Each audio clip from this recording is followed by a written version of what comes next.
They called her an angel. A girl with grace in her step, God in her heart, and dreams too big for the streets that raised her. Zamari Hollins wasn't just another face in a small town, she was the light that walked into a room and made it warmer. But the night it all ended, that light was drowned in screams, lies, and the hollow echo of betrayal. "Kashira, please, don't do this," she begged, her voice breaking in the dark. "We were sisters." But there was no sisterhood left in Kashira's eyes, and Janelle just stood there, silent, complicit, holding the shovel. How does a simple reunion between friends end with someone buried 6 feet under? How do giggles over drinks turn into fists, rope, and murder in the backwoods? This isn't just a story of violence. It's a story of jealousy in disguise, of a friendship twisted until it snapped. The worst monsters don't always lurk in shadows, sometimes, they dance beside us, wait for us to look away, and strike when we're smiling. Before we dive into this chilling case, like this video and subscribe for more disturbing stories of betrayal, cruelty, and the horrors that often live right next door. Erykah Milhouse had never been the type of girl who chased trouble, or let it find her. At 22, she had carved a quiet lane for herself in a world that so often demanded chaos. A culinary student with a soul stitched in scripture, she saw beauty in simplicity, kneading dough in her mother's kitchen, leading harmonies in the church choir, scribbling dessert recipes in the margins of her Bible. Her mother, Janisha, called her heaven's hush, the peace after the storm she never thought she'd be blessed with. Born and raised in Baton Rouge, Erykah knew the streets well, knew how easy it was to get pulled into the wrong crowd, the wrong choice, the wrong moment. But she'd built a wall around herself made of purpose and prayer. She didn't hang out late, didn't date casually, didn't indulge in gossip or pettiness. Her world was carefully measured, like the perfect pie crust, firm, deliberate, and untouched by mess. So when a message from Kalea Dremen slid into her DMs, it was like a ghost knocking on the window.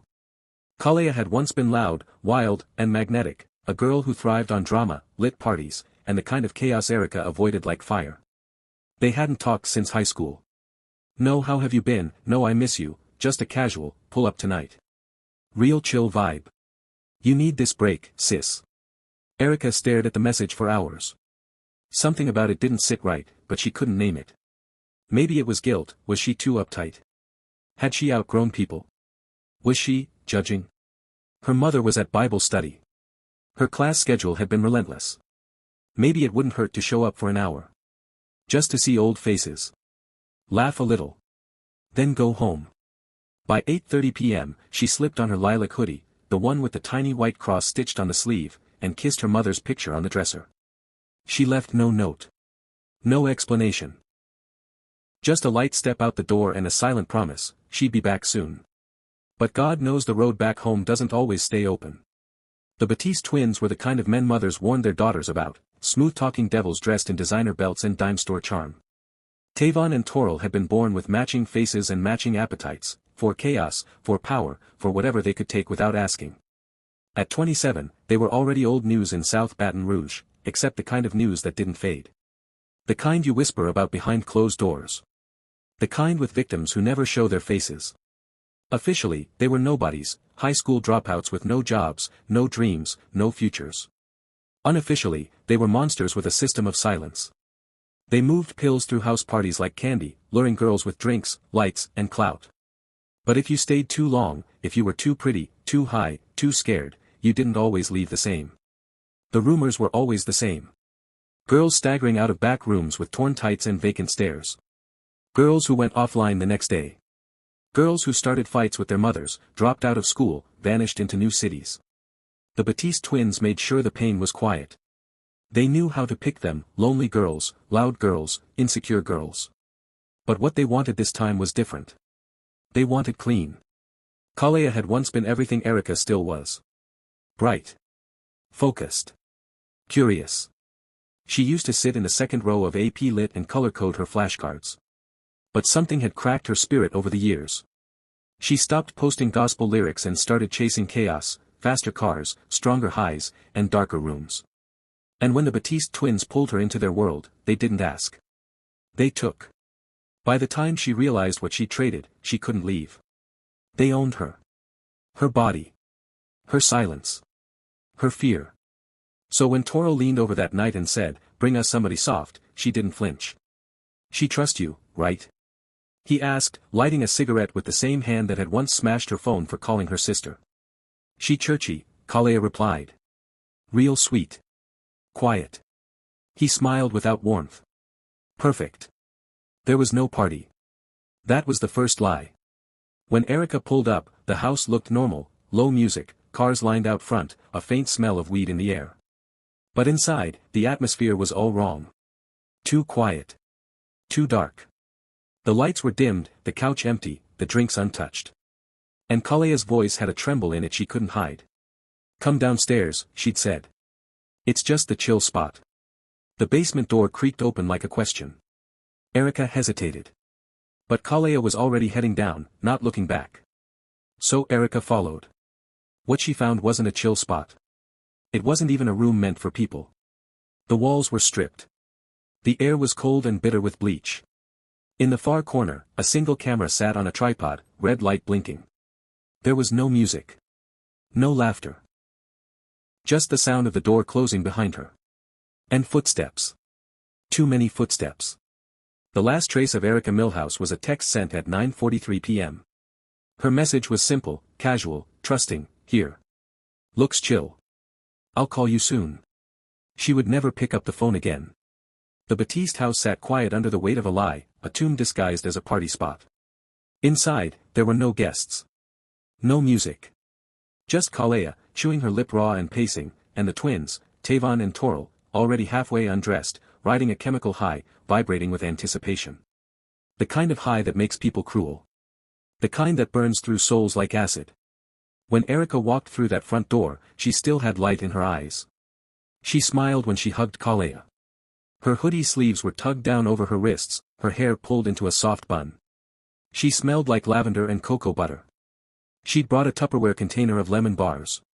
"Thought you might want something sweet," she said. The moment tasted like betrayal. They made small talk. Kalea played her part. Laughed too loudly. Said they should roll up in the basement. Erykah hesitated. The air in the house already felt off, like something stale was sitting just out of sight. But she followed her old classmate anyway, because that's what sweet girls do. They trust. Even when they shouldn't. The basement door closed like a trap snapping shut.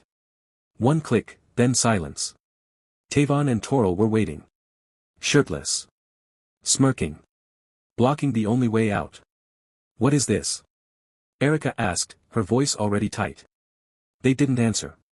Toril flicked the switch. The single exposed bulb in the ceiling buzzed to life, casting harsh shadows on the concrete floor. Erykah turned to Kalea, eyes pleading. "Leia." But Kalea looked away. The next 3 hours blurred into a nightmare too vile for even the courtroom to bear. The prosecutor's voice cracked when he described what little he could. Forensic photos were sealed. Victim statements were shielded. Only the recording, found months later, told the full, unflinching truth. She screamed until her throat tore.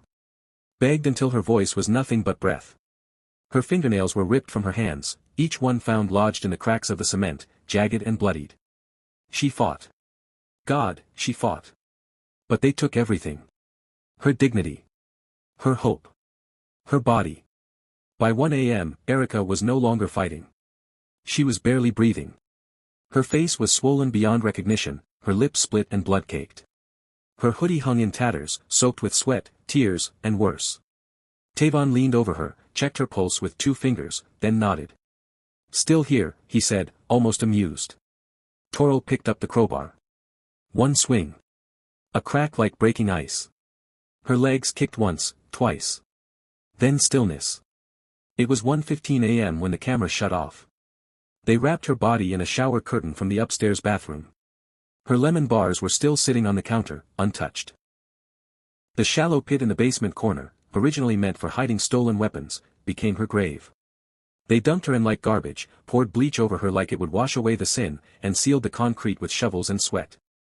When the work was done, they covered it with a rug. Tavon lit a blunt. Looked at Kalea, still frozen at the foot of the stairs, her face blotchy with tears, and said, cool as glass. "She gone. Act like it ain't happen." And she did. Erykah Milhouse hadn't slept through the night since August 11th. She sat by the window with her phone in hand, waiting for a call that never came. Erykah was never late. She didn't ghost people. She didn't go off the grid.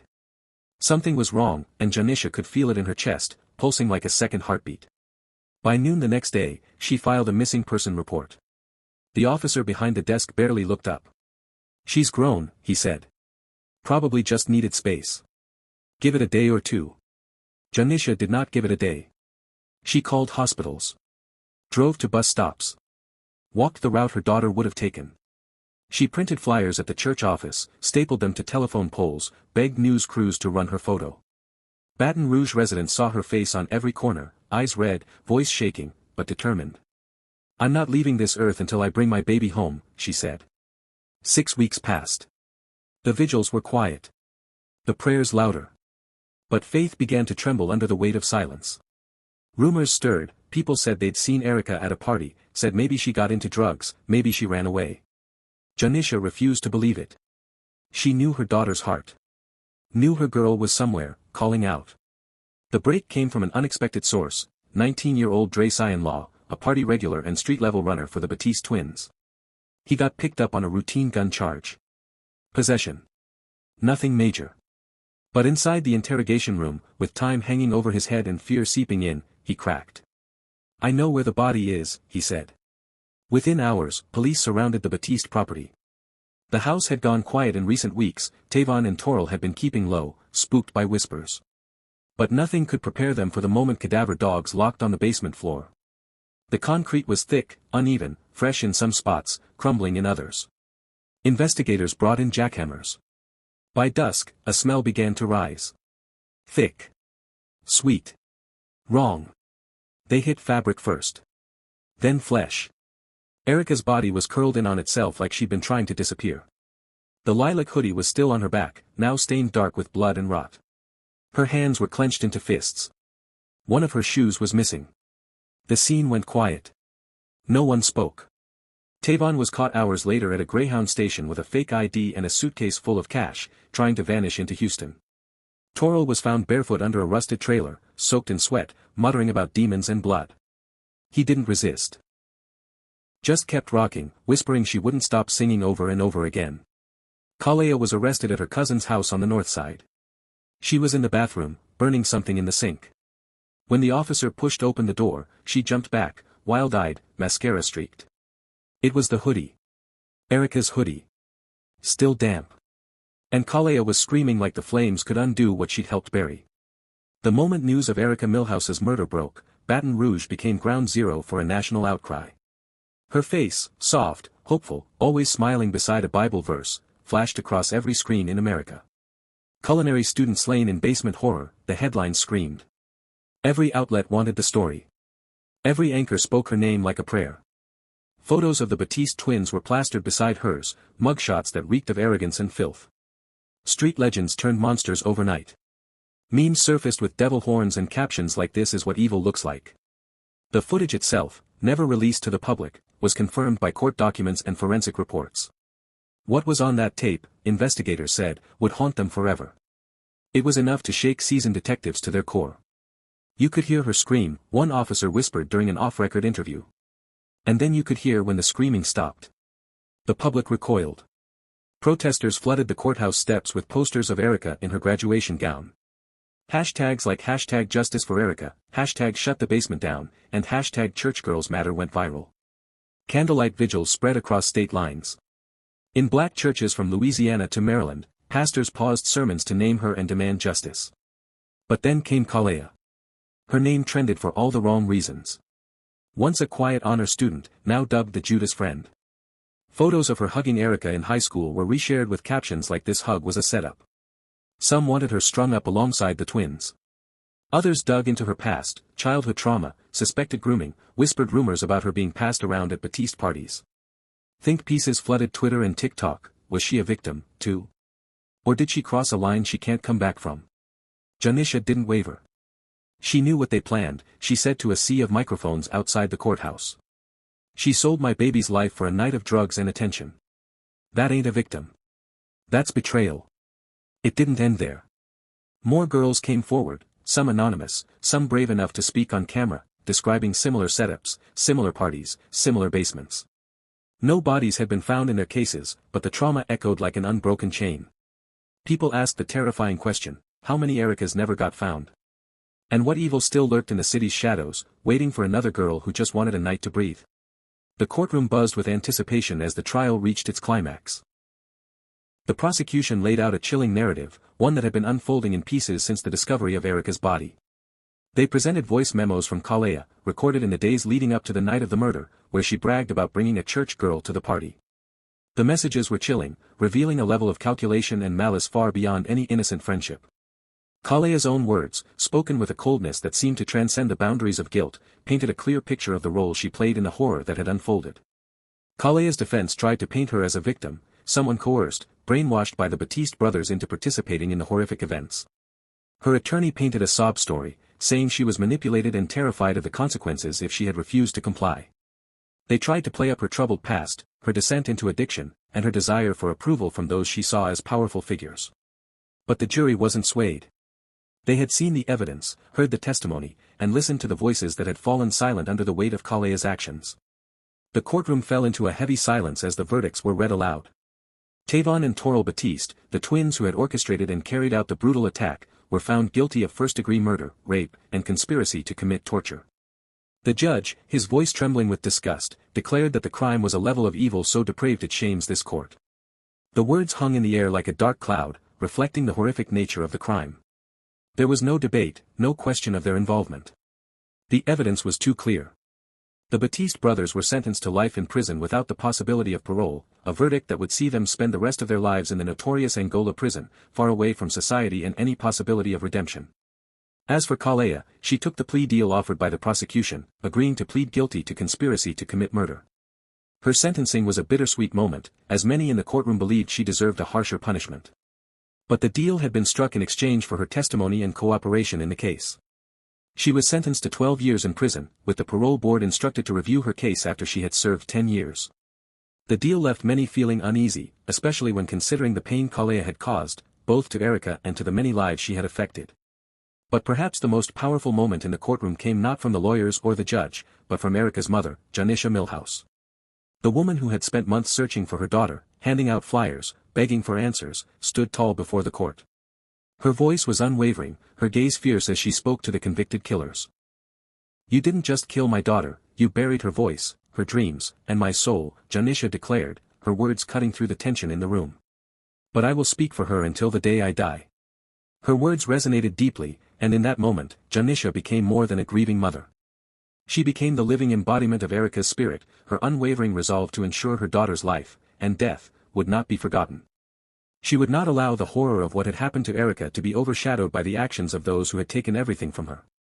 The sentencing marked the end of a chapter in the fight for justice for Erykah Milhouse, but for Erykah, it was just the beginning of a new journey. She vowed to continue speaking for her daughter, to ensure that Erykah's story would echo in the ears of those who thought they could get away with such unspeakable acts. Her voice would be heard, and no matter what happened in the years to come, the legacy of Erykah Milhouse would not fade into silence. This wasn't just a murder, it was a betrayal by familiar faces, a horrifying reminder that the people we trust can carry the darkest intentions. Erykah Milhouse never stood a chance once she walked into that house. The party she thought would offer an escape, a chance to reconnect, turned into a nightmare that would claim her life in the most brutal and unimaginable way. Her innocence, her dreams, her bright future, all crushed by people she thought she knew, by someone she thought was a friend. Kalea, once a trusted classmate, turned her back on Erykah, lured her into a trap of unimaginable cruelty, and watched as her life was destroyed. Could this have been prevented if someone had spoken up? How do we recognize the signs of manipulation, and how do we protect the innocent from becoming prey? These are the questions that linger long after the headlines fade.